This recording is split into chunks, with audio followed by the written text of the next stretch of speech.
What does the future of customer experience look like, especially with generative AI? I think it's going to change a lot. And yeah, sometimes I go on the show and I talk about my thoughts and my feelings, but today we're going to be talking about not just new technology, but even some technology that's getting announced today that I think is going to greatly shape the future of how we interact with brands, products, and services that we love. So we're going to talk about that today and more on Everyday AI. This is your daily live stream podcast and free daily newsletter, helping everyday people like you and me not just learn what's going on in the world of generative AI, but how we can all actually leverage it to grow our companies and to grow our careers. And we're going to have some very practical and actionable use cases of that today. I'm very excited to have the head of content and creative marketing for DID. I'd say one of the most creative and unique players in the generative AI space. But before we get to that, let's start, as we always do, with going over what's happening in the world of AI news. So the Biden administration is one step closer toward writing guidelines for AI policy. So the National Institute of Standards and Technology, the NIST, announced yesterday that it is seeking input from AI companies and the public on generative AI risk management and reducing AI-generated misinformation. So Biden's October executive order on AI prompted this effort to develop industry standards and enable America to continue leading in responsible development and use of artificial intelligence. Also, the use of external red teaming, which involves simulating potential risks via red teams, is being explored as a tool for identifying novel AI risks. Next, a new study is showing AI could add billions of dollars to the racial wealth gap in the U.S. So a new report from McKinsey showed that generative AI could add up to $43 billion annually to the racial wealth gap and automate half of jobs that don't require a 4-year degree. This also showed that obviously Black workers are at a higher risk of job loss and face systematic biases in accessing housing, credit, and jobs due to AI. So make sure to check out the daily newsletter for reading more on that story. Also, last but not least, AI cannot be named an inventor, and that's according to a new ruling from a UK court. This decision reflects an ongoing debate around the rights and protections of machines as AI continues to advance in various fields. The court reaffirms that only natural persons can be considered inventors under the UK Patents Act of 1977. So the AI expert that's kind of at the heart of this case, we've talked about him on the show before, Stephen Thaler, has made similar arguments in other countries with some successes in South Africa and Australia. But in this case, and he has been rejected and also by the U.S. Supreme Court. So we always have way more going on in the world of AI news. So make sure, if you haven't already, go to youreverydayai.com and sign up for that free daily newsletter. But you're probably tuning in today to hear about the next era of customer experience. So I'm extremely excited to bring someone on that's really helping build that and shape that in the industry today. So please, without further ado, help me welcome to the show Ron Friedman, the head of content and creative marketing at DID. Ron, thank you so much for joining the show. Pleasure to be here, Jordan. Thanks for having me on. And let me just assure you and the viewers, I'm an actual person, not an avatar, although we'll be speaking a lot about avatars, I guess, during this conversation. That's a great point, Ron, because, in theory, we probably could have done this avatar to avatar, right? And maybe that's the future. But before we even dive into that, maybe just give everyone, for those that aren't familiar, can you just tell us a little bit about DID, what the product is, what it does? And for those of you joining the live stream, I'm going to be throwing up some different things from their website. But if you're listening on the podcast, don't worry, you can always come back and look at the show notes and watch. But Ron, maybe just walk us a little bit through what DID is and what it does. My pleasure. Yeah. So DID is a tech company. We've been in generative AI since 2017. Before the term generative AI was even a thing, just that in itself. I remember it was about probably a year and a half ago. The concept was out, right? Midjourney had just come out, and the Stable Diffusion, and ChatGPT was around the corner, and it was like, what are we calling this technology? Synthetic media, digital media. And then I remember the headline, the New York Times called it Generative AI's Coming Out Party. and that was it. Once the gray lady, as the New York Times is known, kind of gave the industry a name. That's it. We became a generative AI company. But in truth, that's something we've been doing since 2017. What we do, okay, those of you who are watching, you can see on the screen, we've got images of people. And what our technology really does is take those images and through text to speech, turns them into videos of talking avatars. Again, those who are viewing the site, you can see there's several ways that we do it. There's several types of avatars. I'm guessing people who are following the AI space and familiar have come across these. You've seen them in kind of mashup videos, popular culture. We've seen them definitely in learning and development areas. But now we're seeing it more and more in business use cases, and particularly customer experience, which we're going to be talking about today. The studio was launched just over a year ago, and basically what we allow, or what we enable, is anybody who wants go to studio.did.com, sign in. It's a free trial. You can kind of test out the platform, and you can create your own avatar or choose one of the existing ones, decide what you want it to say, and within a minute you've got a video of that digital person speaking the text you want. Some exciting aspects of it is that these avatars can speak any languages, right? We have like 120 different languages in the studio you can choose from. So you enter a text in Spanish, the avatar will speak Spanish. You enter a text in Arabic, the avatar will speak Arabic, etc. A wide variety of appearances, right? So there's an existing bank of avatars where it's characters of every age, race, skin color, nationality. But what's even cooler is that you can create your own avatar based on a single image. So in addition to the existing bank, which is very rich, you can upload an image. It can be of yourself. It can be of a friend of yours. It can be an image you created in an image generator. As long as the software can recognize a human face, we can take that and make it speak. Sorry, we get this often. We can't do animals. Unless they're very human-looking animals, the algorithm just doesn't recognize the face patterns, and we can't get them to talk.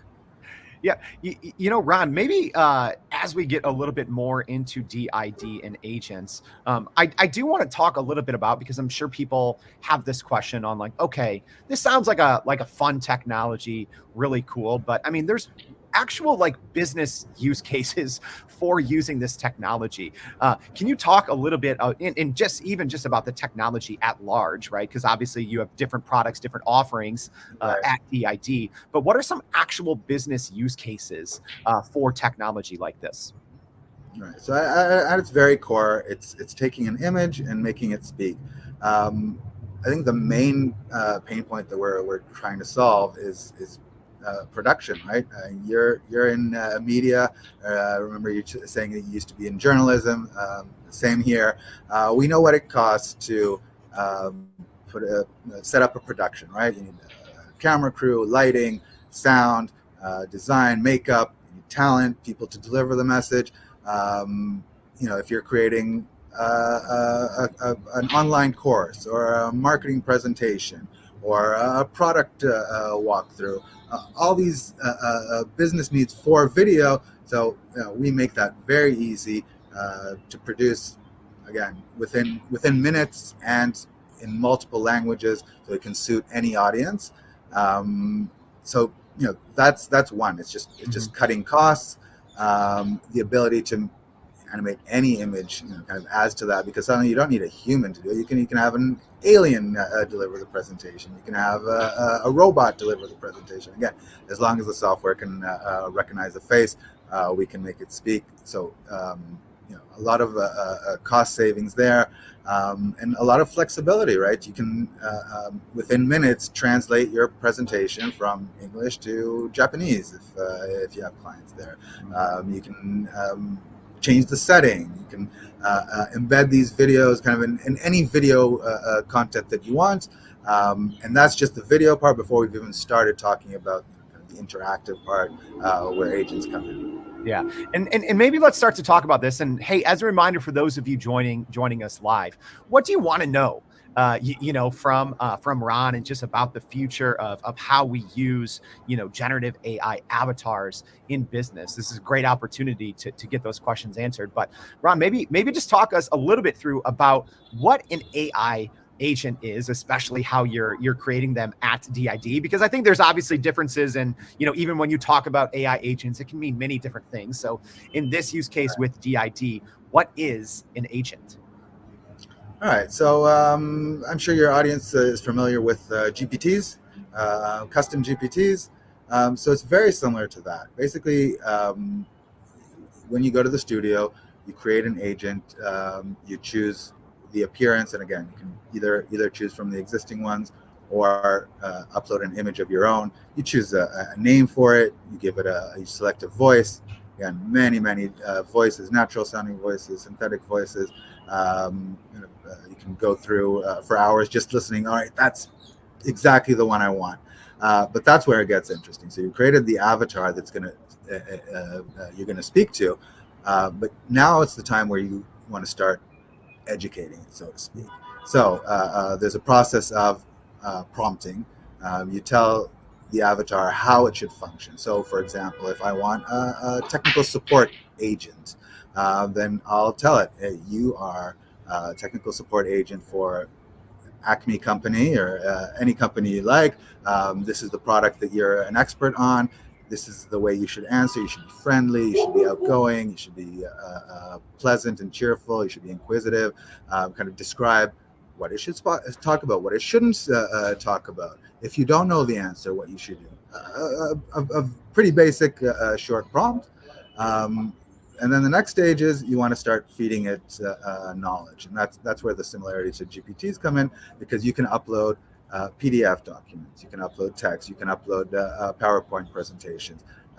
We're still in beta mode, but soon you'll also be able to just include a URL, and that provides the knowledge base that your agent is going to respond on.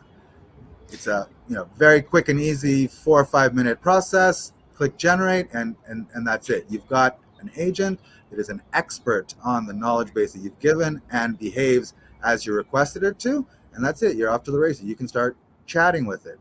Now, we all know what it's like to chat with ChatGPT or other large language models. Here, the difference is you're actually having a conversation with another digital person, right? Mm-hmm. So you speak to it as I'm speaking to you, and then it answers you also in its voice and with the face moving, kind of resembling as much as possible today a face-to-face conversation with a different human.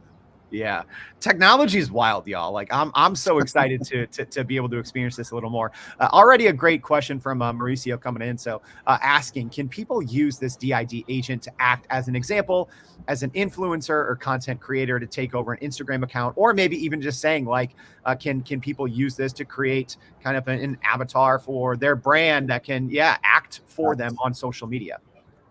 Absolutely, Jordan. I urge you, take all the transcripts from your last 170 shows, feed them into DID agent, upload an image of yourself. You can also obviously clone voice, and prompt it to answer as Jordan Wilson with your knowledge base. And I'm not saying it's going to be a replacement. You're one of a kind, but you can put that up on your website. And have your users ask you questions, engage with you. And again, the better the quality of the prompt is, and the better the knowledge base that you're giving it, the more it's going to resemble an actual person. So influencers, we're talking about service providers, can be a digital sales representative, it can be an insurance agent, it can be a fashion advisor. And again, the sky's the limit. It's up to your imagination what you feed into it in terms of the knowledge base and how you want it to behave. There's the sky's the limit, and it opens up a lot of exciting opportunities. Ron, I'm looking forward to what happens next, right? Because when you think about the concept of chatting with someone that's not human, right? It goes back a long ways, right? Like Intercom, I think came out in 2011. So there's been chatbots and things like Right. that for a decade now. Is this where the industry as a whole may be headed? So instead of even talking with smart AI bots in the future, will we just be talking with AI avatars in video in real time? Well, and it kind of goes to a larger question. And the way we like to frame it is, we as human beings are literally hardwired to respond to other faces, to see people's facial expressions, body language. That's the way, since we came down from the trees, right? We've interacted with other people, face to face conversations. But when we're interacting or engaging with technology, up until now, we've always been doing it on the technology's terms, right? So if it used to be, we talk about the evolution from textual user interface to, which is, as a child of the 80s, I remember, those green screens where all you had is a command line, and you're typing in, and that's the way you communicate. Then we evolved I guess in the 80s, 90s to GUI, the graphical user interface, which is basically what we're using now. It's mouse and keyboard and Windows and drag and drop and scroll, but that's still communicating or interacting with computers, machines, anything digital on their terms or on its terms. What we believe is that the technology is AI, large language models, natural language processing, natural language understanding, really opens the door to a new way to interface with these devices, and one that's more suited to us as people. So we see TUI, textual user interface, GUI, graphical user interface, into NUI. That's a natural user interface, and agents is kind of the first step towards that. We really believe that we're going to be encountering this type of interface everywhere. Whether it's on your phone, your small screens, whether it's your big screen in the living room, whether it's kiosks at the supermarket. You'll just be speaking to digital people, digital humans, avatars, everywhere you go. Yeah, I like this from Ben saying it sounds cool, like an ideal like an ideal version of Clippy from 20 years ago from Microsoft. Yeah, we can't animate Can't animate inanimate Clippy, right? objects, but no. And you yet, know, there's a question: when is it going to be appropriate? Because you know there are instances where it's natural, and you want to be speaking to another person, bouncing off their expressions, reactions, stuff like that. But sometimes no, you just want it in your ear, or you want it, you want to type, or you want it. So it's not suitable for all solutions, but we definitely think it's a step forward. And think, when you're connecting that avatar to different systems in the background, right? It's your operating systems, it's your shopping experiences. Really, again, we're a platform company. We're providing the basic infrastructure to do that, but like we saw with the creative reality studio, it's really difficult to predict how users are gonna take advantage of it, what kind of creative ideas they're gonna have with it, and we're here looking at what everybody is working, building. It's an exciting time. Yeah. And hey, as a reminder, if you're joining us midway through the conversation, we have Ron Friedman, the head of content and creative marketing at DID. I'd say one of the most creative and unique AI companies out there. Ron, I have a question. So when we look at the actual application of this, broadly, are there concerns, and I'm not talking like, technical obstacles, that maybe DID is facing as a company, but, when we look at the larger issue of, AI agents and, being able to interact with something that feels human, I mean, are there any things that the industry has to keep an eye on in terms of ethics, in terms of use cases? Like, what are those areas that we should all still be keeping in mind, and not just racing to implement this anywhere and everywhere we can? Right. Well, yeah, of course, there's ethical concerns, and I think everybody who's in the AI space is aware of that, or should be at least. You started off the conversation, the news today with new regulations coming out of the Biden administration in Europe, and I think the industry or the technology is so far ahead of the regulation that we, in some ways, we have to police ourselves or put the brakes on ourselves because the technology is so powerful. And look, like every tool, the product or the result is as good as the person using it. But that's not a cop out or a line. I mean, we do take proactive steps to prevent misuse. We have guardrails on preventing uploading images of celebrities or politicians, because we don't want to be used for nefarious purposes, or to fool anybody, or to you can imagine some of the unwanted consequences of these capabilities, and we're making sure that our users are abiding by our pretty strict terms and conditions, so as not to misuse it. But anything that comes from either kind of industry organizations, alliances, which we're a part of, or government, I think is really important. I think people should be aware when they're engaging with AI. So, for example, in DID, if every video that comes out has a watermark, people complain about it, say, hey, I want to put out a great video, and you've got that DID logo, or you got an AI watermark on the bottom of the screen, and kind of, I don't want it. For us, that's always going to be in place. It's important for us to know that the videos that are coming out of our studio are branded or are marked as AI, so that again, it's not misleading. There's a bunch of steps that we're taking to kind of prevent misuse, but things that come out from governments, from industry alliances, are very welcome as well. Yeah, that's a great point, because we talked about on the show yesterday, I think there was a piece of AI news that the former Pakistan leader there was in prison, and used an AI version of himself to have a rally, so to speak. So I'm glad you bring up that point, because I think people are always thinking about, when it comes to AI, things like deep fakes, or things like sure, we're coming into an election year in the States. Exactly. Yeah, and this is the first one with. Yeah.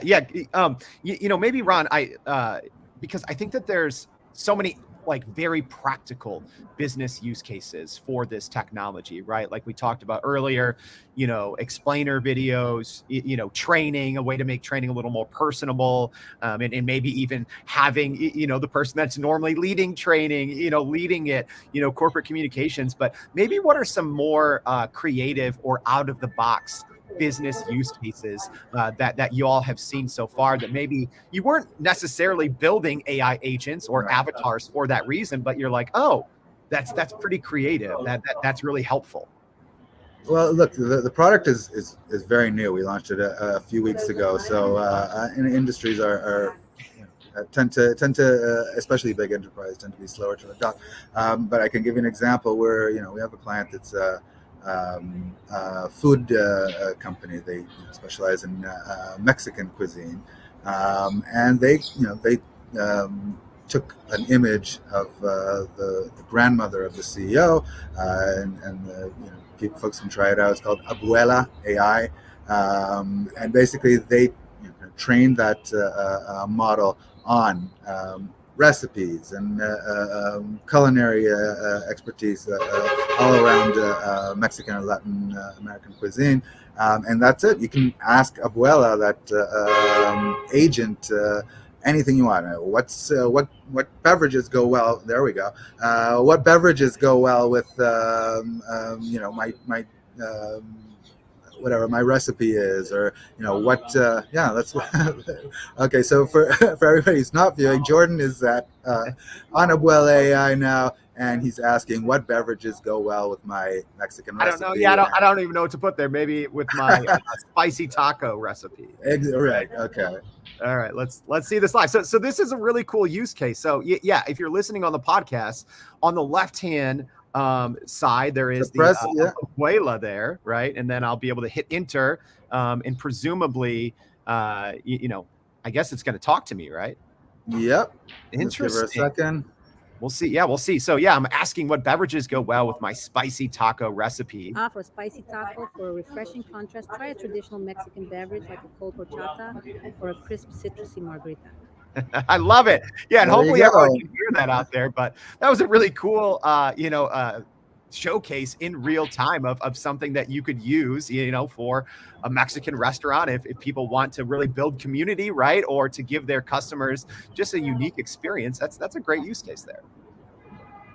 Thanks. Yeah. No.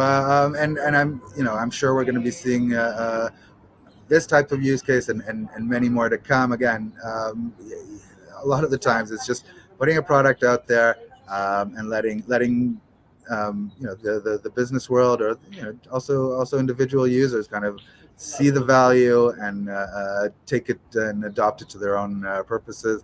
And like I said, I mean, this is an exciting time. We're eager to see what people make from it. Like I said, we're still in beta mode, so closed limited release, but pretty soon I anticipate we're going to be seeing a lot of these agents everywhere. Yeah. And speaking of, business use case, I'm looking at the time here and I'm like, hey, we can technically still break a little news by a couple of minutes here, Ron, because I do believe you have a tool that you're going to be announcing in literally 2 minutes. So what's kind of launching today specifically with emails? All right. So we're DID and partner company is called Living AI. Created a plugin, an integration with DID's technology that relies on DID's API for sending personalized video emails. So if you're a business, you want to send an email to 100,000 different people, but you want it to be personalized. You want it to not just be a single generic video. You want, hey, Jordan, this message is for you, or if you're in X company, this is the perfect solution. So now with AI, you can create these personalized videos that you can send by email, and very simply can integrate with any email service provider. Send it out to as many recipients as you want, and it'll have that customization built in. That's fresh off the presses for you. I'm glad we got it in just a minute before the press release was released, right? Like the old journalist, right? We're like, all right, let's get this news out there, right? I like this comment from Megan, because this is something I wasn't even necessarily thinking of, but just a different way to learn. So Megan saying this could be great for young education, talking to historical figures you're learning about. Yeah, maybe Ron, can you talk a little bit about that? Because like you said, you can't upload photos of a famous celebrity and something like that, but I'm guessing you can create maybe in Midjourney or something like that, kind of generic era photos of certain eras in history, and then be able to learn. What are some use cases for just learning by talking to an agent? So education is one of our favorite use cases. So right now with the studio, even you can create videos. You can have ChatGPT generate a script talking about Charles Darwin talking about evolution, or Albert Einstein talking about relativity, or a fictional character, right? I want Bilbo Baggins to tell me the story of the Hobbit through his own eyes.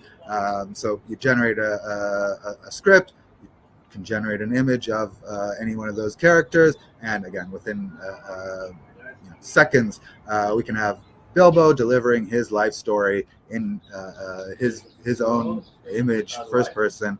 But when you combine that with the capabilities of agents, it becomes even more interesting, because you can take those same characters. I don't know.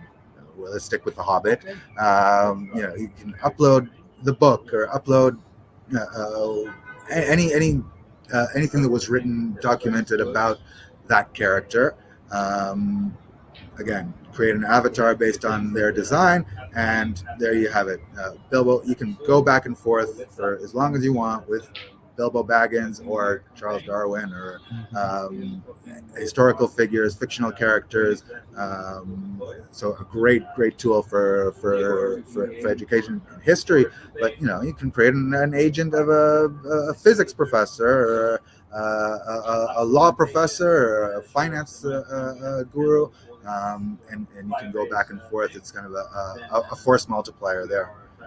Yeah, Megan, that's a great comment, because one thing that I think generative AI is extremely undervalued in is the ability to help you learn better, just kind of personalized micro learning, and I think that's a great example of that.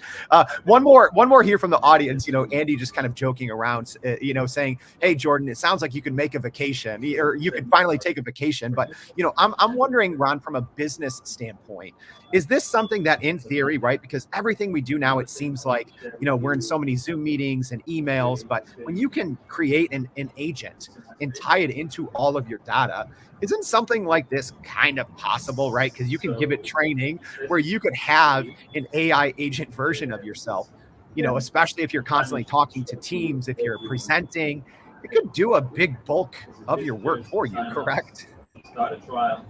Sorry, Jordan, I seem to be connection poor. No worries, no worries. Yeah, we'll give you a second to see if we can't reconnect. So this is, at least for me, and Ron, feel free to jump back in if you're able to. But I think that this is such a fun use case, right? To be able to train yourself, even, right? With everything that you talk about, we have, even for us, right? Like, we have so many hours of YouTube videos. We have, hundreds of blog posts, hundreds of newsletters that I've even personally written. So to be able to upload all of that and to make essentially a large language model, but that can speak in real time, that can look like myself, right? Ron, it seems like, if the connection is back here, Ron, it seems like that's such a great business use case. To be able to kind of replicate yourselves, or maybe you weren't able to give people personal attention before, kind of the example of, emails at scale. I'm even thinking of, can that be done for your own internal employees, right? Like, if normally you can't give all your employees one-on-one attention, is that a good use case for, agents moving forward in the future? Look, I'm not sure for one-on-one attention how you'd feel if your CEO or your manager would pawn you off to an agent. I think it's more about gathering information. I mean, a professor, right? They can't speak to every single student in their 500 person classroom. So they can upload their course curriculum and kind of answer a lot of the basic questions. When's the assignment due? How's the grading work? Stuff like that.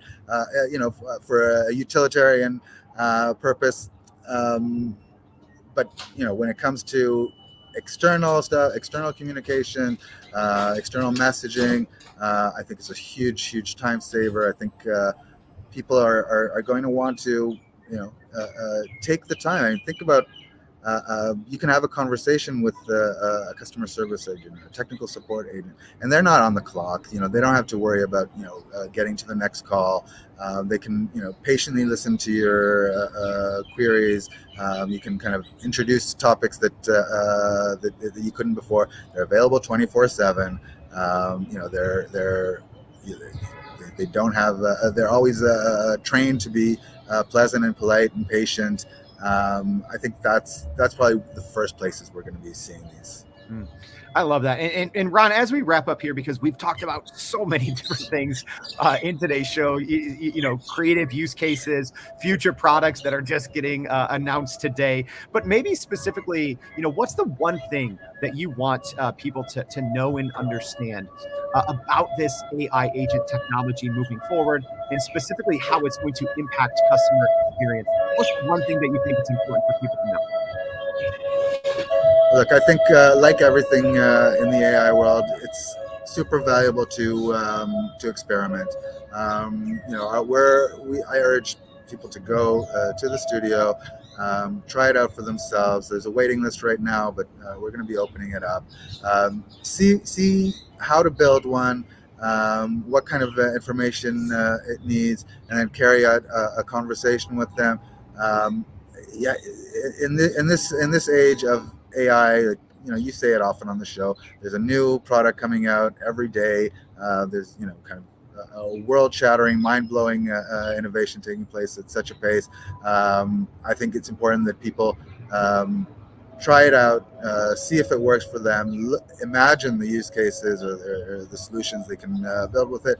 And a lot of the times it's just taking the plunge, combining it with other tools. That's something we didn't mention, but that's something that should be happening.